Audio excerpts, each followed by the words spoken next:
বন্ধু নমস্কার। আমি ডাক্তার অমলেন্দু বেরা, আপনাদের বন্ধু। আজকের একটা নতুন জিনিস নিয়ে এলাম। আমাদের বাগানের গাছে বহু রকমের ছোট ছোট প্রাণীরা বাস করে। তার মধ্যে কাঠবিড়ালি, বিভিন্ন পাখি এবং ছোট ছোট বিভিন্ন জীব আছে। আমি যখন কন্টেন্টের জন্য শ্যুট করছিলাম বাড়ির সামনেটাই, দেখলাম একটা কাঠবিড়ালি খাবার খাচ্ছে। তো কাঠবিড়ালি খাবার খাচ্ছে দেখে আমি ক্যামেরাটা ওইদিকে ঘুরিয়ে দিলাম। দেখলাম আমার মিসেস ওদের জন্য খাবারের ব্যবস্থা করে দিয়েছে। বিভিন্ন গাছগুলোতে ওরা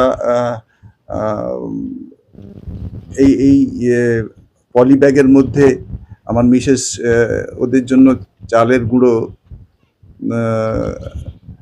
দিয়ে বিভিন্ন গাছে ঝুলিয়ে দিয়েছে। আর পাখিগুলোর জন্য আমাদের ছাদের ওপর আর আমাদের মন্দিরের চাতালে কিছু খাবার দিয়ে দিয়েছে, তারা খাচ্ছে।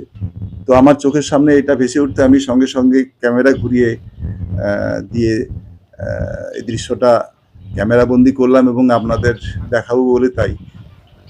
তো আমাদের বাগানে অনেক ফলের গাছ রয়েছে, যেমন জামরুল, পেয়ারা, আম, আতা, আর ছোট ছোট বিভিন্ন রকম গাছও রয়েছে। তো যাই হোক, এইগুলো থেকে ওরা খাদ্য সংগ্রহ করে।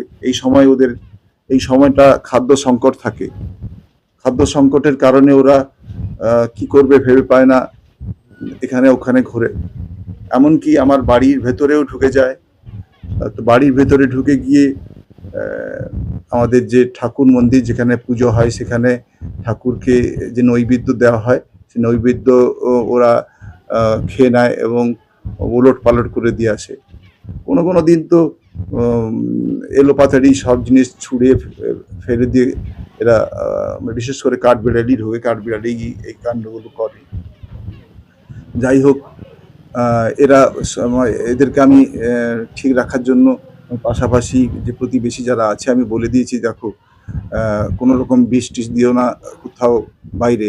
কাঠবিড়ালিগুলো মরলে কিন্তু সমস্যা হবে, কারণ কাঠবিড়ালি দেখতেই পাওয়া যায় না এবং এরা আপন মনে এই গাছ থেকে ও গাছে ঘুরে বেড়ায়। ভালোই লাগে দেখতে। তাই এদের জন্য এই